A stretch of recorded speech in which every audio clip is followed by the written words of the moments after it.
One of the most important things that we can do as civil engineers is involve the community in our projects. Ultimately, our projects usually impact the community and hopefully in a very positive way, so it's important to get them involved. In this episode of the Civil Engineering Podcast, I'm talking with Andrew Dorman. Andrew's a licensed professional engineer at Burns McDonnell, and he's going to talk about how on their projects, they're able to get the community involved at the beginning, and he's going to give some strategies for how they do it. He's also going to talk about how they're using technology to get a bigger feel for the user experience and what the user experience will be like to drive the most value. Now, before we get started, here's a quick word from our sponsor, Simpson Strong Tie. I think my biggest struggle was I knew I was gifted but didn't know how to use my gift. My boss at the time encouraged me to go back to school through Simpson's education reimbursement program. Simpson said, "Hey, we see where you are, we see where you want to go, we'll put you on the path to get there." Actually just recently finished my MBA degree. I like that Simpson cared about my personal goals as well as my professional goals. They gave me the space to develop who I was becoming.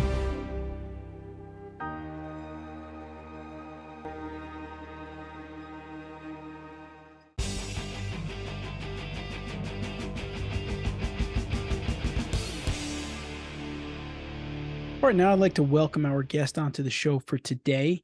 Andrew Dorman is a licensed professional engineer. He's a senior civil engineer at Burns McDonnell. And I'm excited to have him because we're going to talk about some very interesting topics related to kind of balancing client needs, community concerns, as well as environmental considerations on projects. Andrew, welcome to the Civil Engineering Podcast. Hey, Anthony. Thank you very much.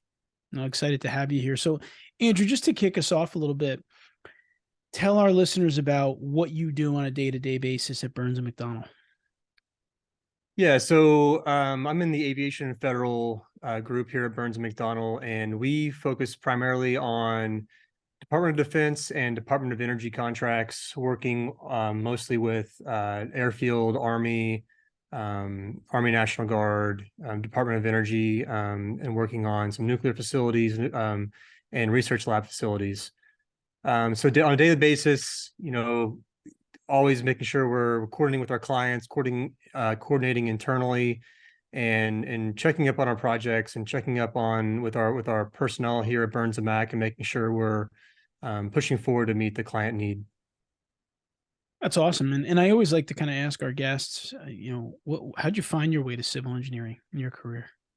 Yeah, so my cousin-in-law is actually a civil engineer, and he's down in Houston. And kind of growing up, I went to Oklahoma State University and going through college, and he went to Oklahoma State University, and we had some similarities there. And I had an opportunity to intern with him during the summers while I was in college, and really got a good feel for civil engineering and land development. And it really sparked my interest of, being able to take like a greenfield site, if you will, and develop maybe housing or road networks or whatever it may be, malls, parking lots. And that just kind of sparked my interest of, being able to take this flat canvas and being able to implement a design on top of it. And getting to work with him, and then going through college and getting, a feel for the more technical side of things, of the design elements and what goes into those processes, just, it sparked my interest even more. And here I am. So I love being at Burns McDonnell. So it's a great place to work, and we do a lot of really cool projects.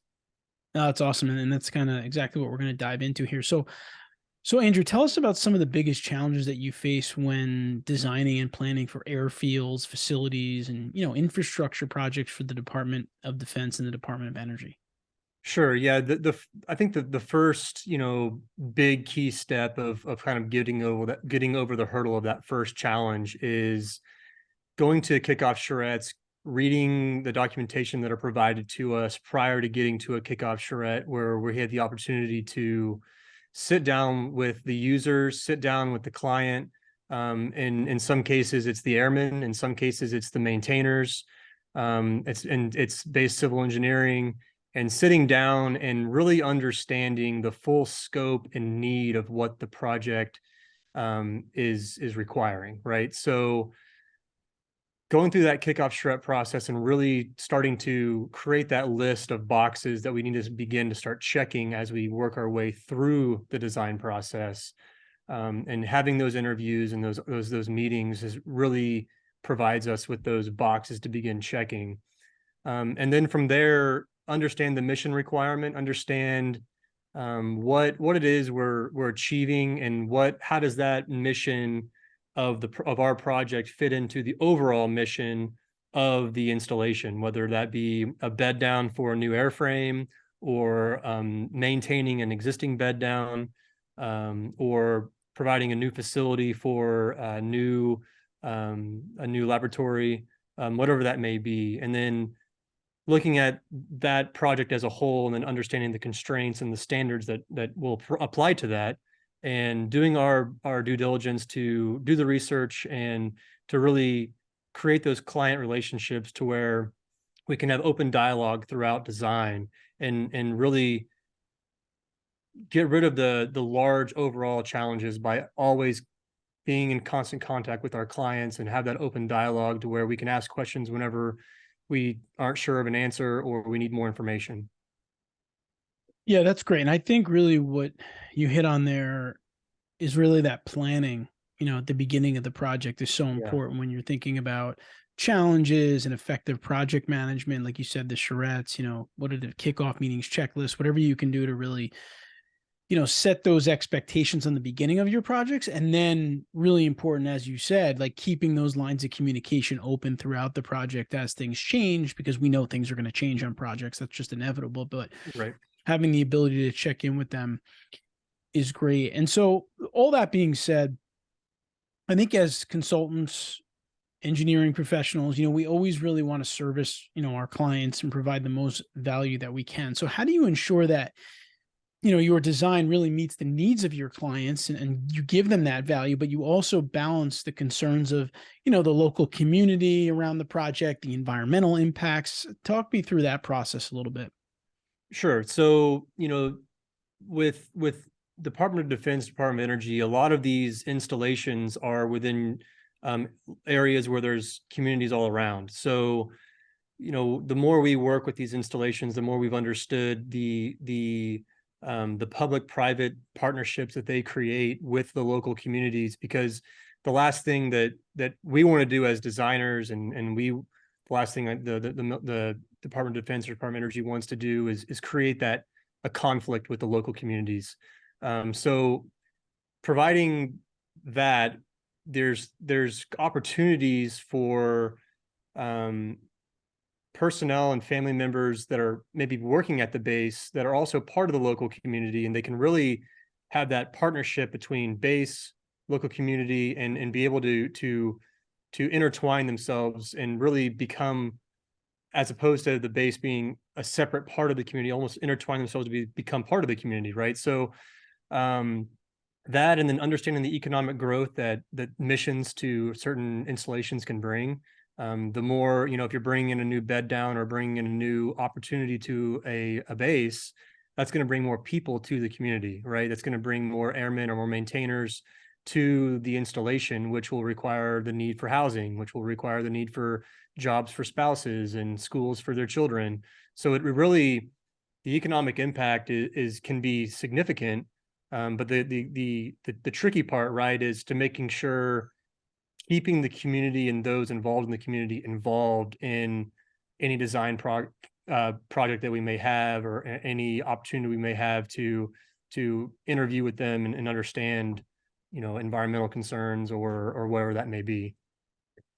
Yeah, I think that's really important. I think as civil engineers, like, our projects can have a real positive impact on the community, which I think is why this is one of the really the coolest professions, quite frankly, because not only are we doing engineering, but we're impacting communities, and really we can impact them for the positive. And I really like what Andrew said there is, I think when the client also recognizes that, and tries to create that, like you said, that public-private partnership, I think that's when you can kind of take some of your projects kind of to the next level. And I do think, again, communication obviously plays a huge role in that. But I think one of the other things that Andrew kind of hit on there that's important is thinking about the benefits that the project brings to the community, the very specific benefits it brings to the community, like you said, jobs, tax base, whatever the case may be.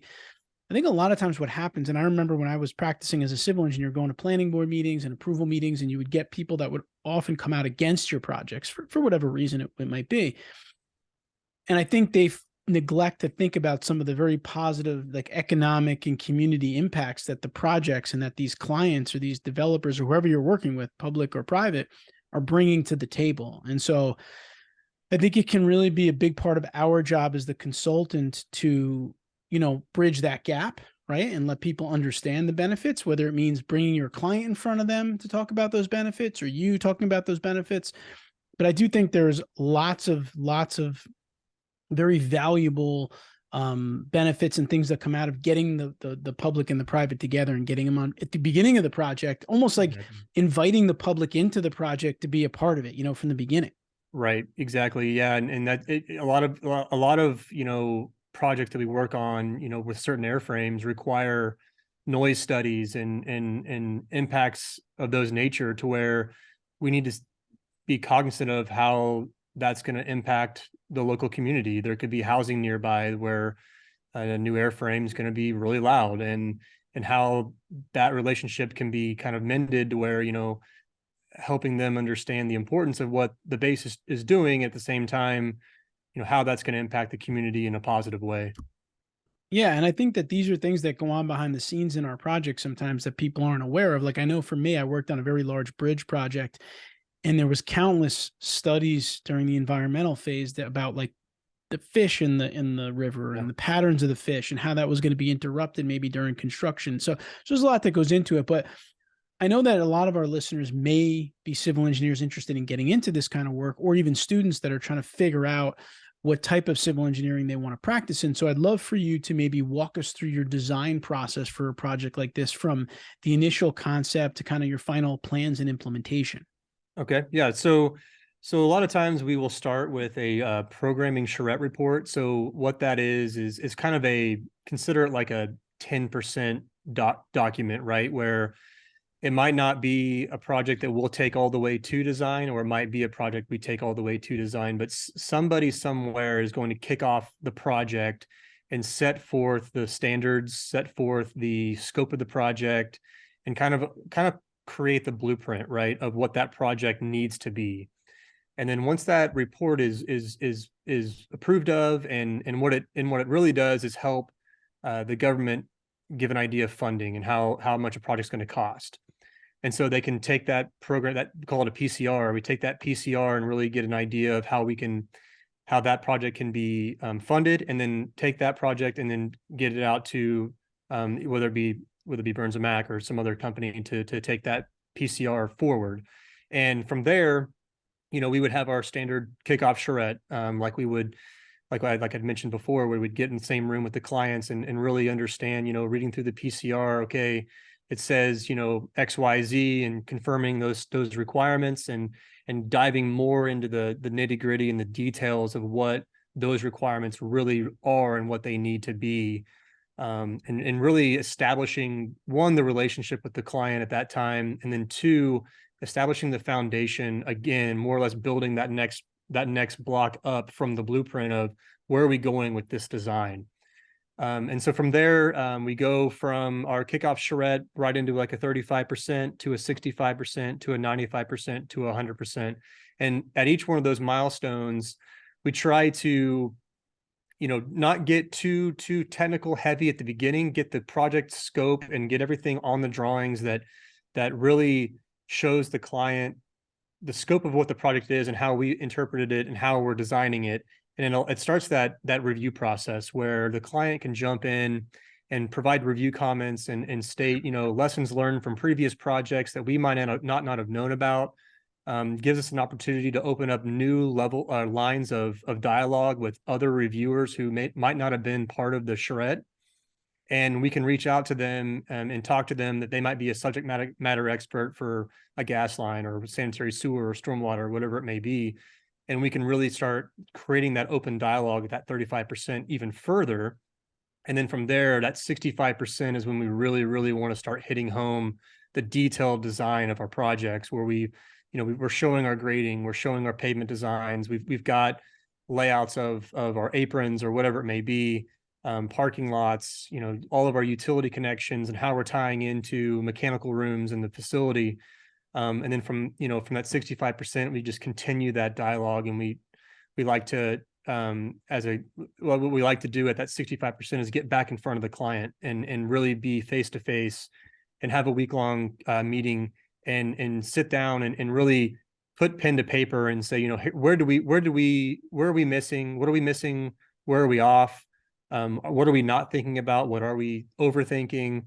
How can we, begin to fine tune the overall scope of the project, where we're not only thinking about design, but we're also thinking about cost and ensuring that we don't, bust the budget of the project. We're staying under the budget of the project and working our way to that 95%, where we're really at that point in the full design, where we've got coordination all throughout, and we're fine tuning at that point, and then we work our way to the 100% and picking up small comments here and there, and really working our way towards the final product for the client. Wow, I mean, that's just tons of communication you can hear there, back and forth. And for those not familiar with the word charrette, you're talking like kind of like a planning meeting, right? Or a kickoff meeting or a planning meeting, or Exactly, right. Yeah, it's an opportunity for, you get down there and you kick the project off, you do an introduction, you take what you've learned from the PCR, or if there's not a PCR, you take what you know from what's been provided, and you take some of your, previous projects you've worked on and that might be similar in nature, and start creating that, here's what we know, here are the questions we have, and where can we go from there forward for this specific project. yeah, no, that's awesome. And we do a lot of project management training, and I think when we work with companies, sometimes the biggest and fastest way to make improvements is just to have better kickoff meetings, or kickoff meetings at all, meetings at all, because it kind of blows my mind, but sometimes people just don't have them on their projects. And to me, that's your opportunity to get everyone going in the same direction from the beginning of the project, which is so critical. Agreed. Yeah. And I think it also, and it's something that we harp on a lot here at Burns and Mac is that client relationship, and ensuring it's comforting to provide the client, and it's comforting for us, and it's comforting for them to know that we're listening, and that, we're hearing everything that they say, we're soaking it up as much as we can, and we're doing the best that we can to put it into the project. And then there might be times where, they're relying on us to provide our best engineering judgments to say, maybe that's not the best idea. Maybe we need to go this route, or, hey, on a previous project, we did this instead, and we found this to be extremely successful. And it might be something that someone hasn't thought of, or something that just hasn't been, it could be a new idea. So. Yeah, and that's another thing we try to hit in our training as well, is the lessons learned, right? Like you just talked about, right? Every time you go through a project, you should try to debrief it with your team, maybe even with your client, have a lessons learned, and you can really implement takeaways. And then if you can share those lessons learned even across your firm, it's even better, because then you're doing some knowledge sharing, and you're having a bigger impact, which I think is important. Exactly. Yeah. I think as engineers, we're never going to be 100% right. And I think along the way, we all make mistakes. And if you don't learn from those lessons, then, you're kind of stuck in a hole. And that's, I think we all strive to move forward and move the needle a little bit more, and really work our way towards better designs and more sufficient designs. Yeah. And I think the best engineers and project managers that I know are learning when they start their career and learning when they end their career, right? They're always looking to learn more, no matter how much experience they have. And I think that that's a really valuable mindset to maintain. Exactly. All right. So Andrew, let's switch gears a little bit. Let's talk a little bit about technology, because we know that technology has had a massive impact, obviously globally, but in the world of civil engineering in a big way. I mean, there's a new software every day that can help you do your project faster and different. And so I'm curious as to how Burns and McDonnell kind of keeps an eye on the different technologies that are out there, and and even at the project level for you, like how do you view technology? How do you keep up with it? What can you offer us on that topic? Yeah. So one thing that we've have started getting into, which has really kind of blown the minds of our clients, is using the 3D modeling, using the Oculus to show our clients the interior of a building through a BIM model, or have them walk through an entire installation in a three-dimensional plan, right? So what we've been able to do, and we've been working on the B-21 Raider bomber master planning for the last few years. And what we've been able to do is we've not only been master planning, we've also been designing facilities for the same mission at different installations. And we've taken some of our designs, whether that be a 35 or 65% level, and we've put those shapes on a map, right? And we've got the whole base modeled out in a third dimension world where you can literally put the Oculus on. You could stand right at the right in the air traffic control tower, and you can look around and see the entire base in a third dimension. So when we've been doing these master plan efforts, we're laying out and designing at a very high level locations and locations and areas where these facilities can go, and where these aprons can go, and parking positions can go. And so as we're building that in the AutoCAD world, and we're modeling that in the BIM world for some of the designs that we're doing, we can really have a client get a true idea of, if they're sitting in the air traffic control tower and they look to their right today, in the real world, there's an open piece of land over there. But in the 3D world, when they put the Oculus on and they look to their right, they can see the whole build out of their brand new B-21 that's going to be online in 20 or 30 years. And they can see, they have the ability to walk down taxiway corridors and look left and right and see the hangars, and see hangar doors open with we've been modeling the B2 in all of our programs, because the B-21 just got unveiled. So but you can literally walk down a taxiway as if you're inside of an aircraft, and you can see the hangars, you can see obstructions. Wow. It's truly amazing. It's awesome. It's a technology I think that's on the cusp of becoming extremely powerful. I think we've barely touched what the capabilities of it can be. Like for instance, in our DOE projects, we've some of the facilities that we've designed, we've been able to take the Oculus with us to these review meetings, and have the users who are going to be using a lab space or using a testing area space to put the Oculus on, and we can, with a joystick, we can walk them around the room, and they've been able to say, hey, this shelf is a little bit too high, or this countertop is, why don't we move it a few inches this way, because it might interfere with this hose reel that's over here. And really, we're fine tuning the details that we might not have thought through, because we just didn't have that full coordination with the user. And so we're able to show them the end product before dirt is even moved, which is it's incredible. Yeah. So yeah, that's something that we've really are starting to grasp, and we're taking full advantage of. And I think it's something that it's made our clients, their eyebrows raise and go, wow, I can't believe that we can actually do this. No, that's awesome. And what I really like about that is, I think that one of the responsibilities that we have as civil engineering professionals to think about the user experience, on our projects, right? Because we don't just want to do drawings and do specifications just to check the boxes. We want to think about the experience we're providing people, the safety of the people that are using our roadways and buildings and bridges, et cetera. And so I think technology like this, like you said, can really get you to get a great feel for the user experience before you move dirt, which is just so exciting. And it gives you, as the designer, just so much more insight, right, as to where you're headed that we just didn't have in the past.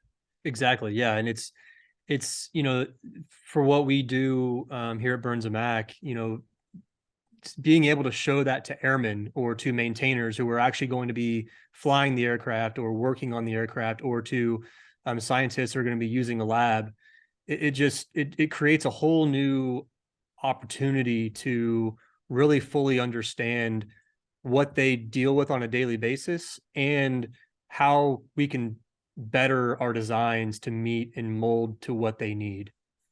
Yeah, that's awesome. So, Andrew, you've worked on a lot of awesome projects. You've talked about a lot of interesting stuff with us. I'm just curious as to your career experience to date. What do you feel is either the most important skill or skills that you feel that civil engineering professionals really need to have in the kind of the climate that we exist in today? I think kind of like what we touched on a little bit ago is that always learning mentality, not kind of getting stuck in your ways.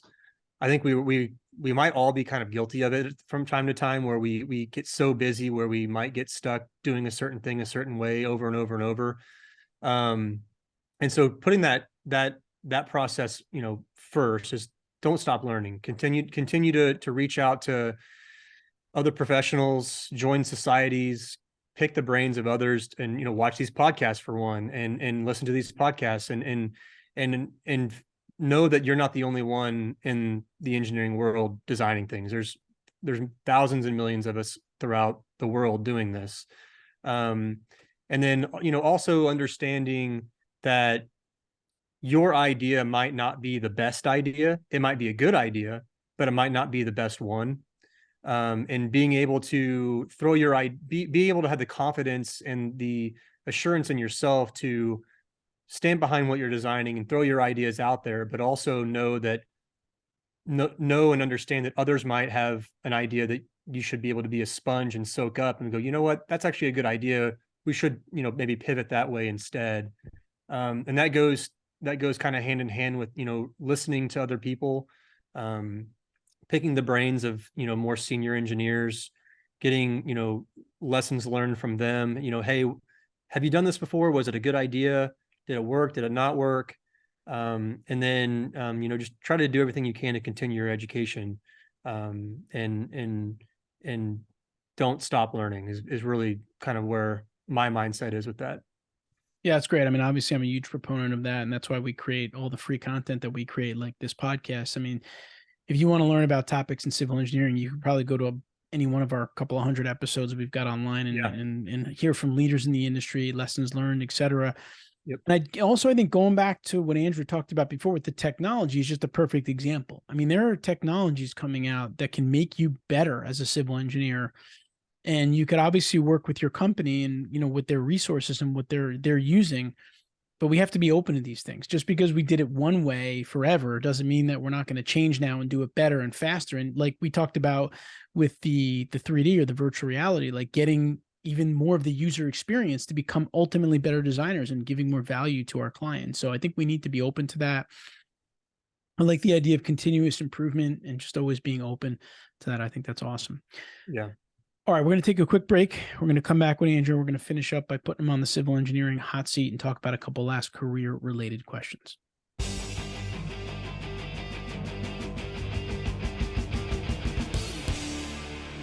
This video is also brought to you by PPI, a leader in engineering exam prep for the FE and PE exams. PPI provides expert prep courses and study resources designed to help you pass the FE and PE exams the first time. PPI's live online courses include hours of lectures, problem-solving demonstrations, exam strategy sessions, office hours, and a passing guarantee. Check out PPI today at ppi2pass.com to see all the options available for FE and PE exam prep. All right, we're back with Andrew Dorman. Andrew's a licensed professional engineer, senior civil engineer at Burns McDonnell. Andrew, it's time for the civil engineering hot seat. You ready? I'm ready. Let's do it. All right. First question. Do you have any specific rituals that you practice every day, whether it's a morning routine or something you do at lunch every day, just something that you do consistently on a daily basis that has contributed to your success? For me, I think it's writing a list of objectives for the day and then prioritizing the hardest ones first. I feel like, first thing in the morning, you're the sharpest you're going to be throughout the day. You haven't quite got that fire in your email yet from, somebody needs something else on another project, where you can take those first couple of hours and really tackle the big topics that you need to really focus on first thing in the day. And then, as our days progress and things pop up and you got to put something aside and you lose your train of thought. Yeah. So for me, it's prioritizing the items that are, for that week or for that design package or whatever it may be. Those are the first things I do every day. No, I love that. I mean, I tell everyone here at EMI every day you should have 3 MITs or most important tasks, and then pick the hardest one, do it first, because like you said, you got that momentum in the morning, you've got a lot of energy, you're focused, and then the communication floodgates open after that, and then everyone starts getting a hold of you. Yep. All right. what is maybe either one book that has been helpful for you, or a philosophy or a framework or an author, just in all of your like continuing education development? Sometimes we remember certain things and we lean on them. Do you have something? So for me, I think it's more of like a philosophy, right? With all the reading and the studies that we do and the design standards that we read to implement within our designs, I think for me, it's research the why instead of just the solution. Mm. Is as opposed to just finding the answer, it's that extra 30 minutes to an hour of time it might take to understand, well, why is that the solution? Mm. Why is that the answer?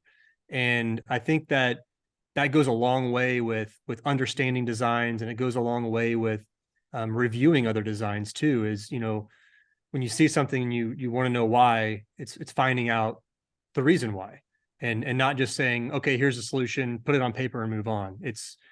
It goes a long way to be able to sit in front of a client and fully explain to them why you did something and why it's done that way, versus just saying, well, that's just the way we've always done it.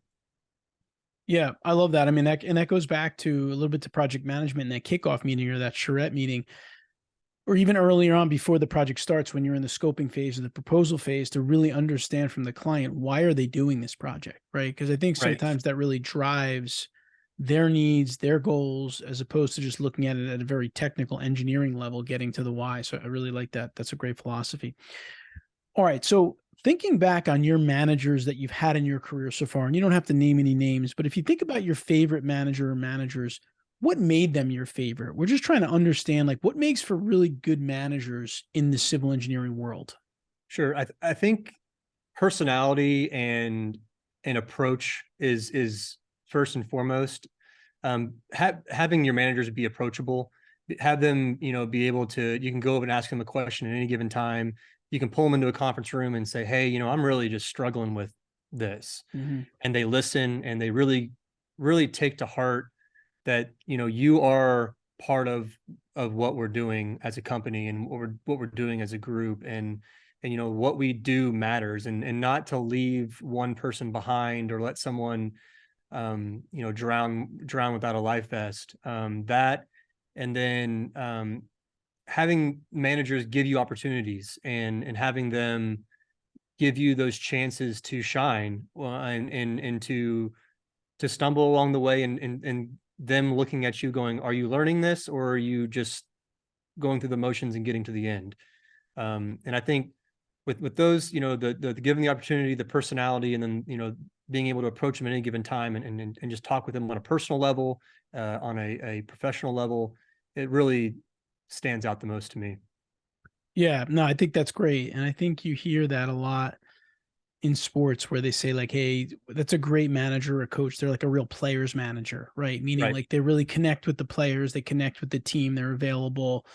And yeah, I've heard the same thing in the engineering world, right? If you need to feel like you can have a conversation with your manager about things, if they're going right, they're not going right.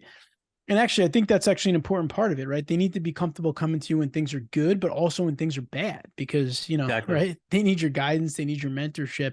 Yep. And I always felt like the managers that were kind of like, I'm too busy, I can't talk right now, are kind of the ones that I didn't like get along with that well. I didn't feel like they were really supporting me. So I really think that that's powerful. All right, I've got one last question for you. We call it the civil engineering career elevator advice question. So if you got into an elevator with a civil engineer, let's say they were maybe like earlier on in their career, and you only had 30 to 40 seconds with him or her to give them a little bit of career advice, what might you tell them in that short period of time? Sure. I think kind of going back to what we just talked about, I would say, you know, be a sponge. Don't be afraid to make mistakes. Everyone's going to make them. You're going to make them. Um, Always ask questions. If you don't know, ask somebody. Ask a question. Don't make assumptions. And then at the very end, I would say, you know, understand the why. Understand why you're doing something, why you're doing it a certain way, and understand why that solution that you're finding is going to impact the final product. Awesome. All right. Andrew Dorman, senior civil engineer, Burns McDonnell. You can find Andrew and certainly connect with him on LinkedIn. Andrew, thank you for spending some time with us here on the Civil Engineering Podcast. Thanks, Anthony. I hope you enjoyed that episode with Andrew. I mean, I really love what he talked about in terms of really driving the most value for the users, the end users of our projects, because that's what can make you a great design engineer. If you liked the video, please subscribe here. We put out videos like this on a weekly basis to help engineers become better managers and leaders. I'll see you next week.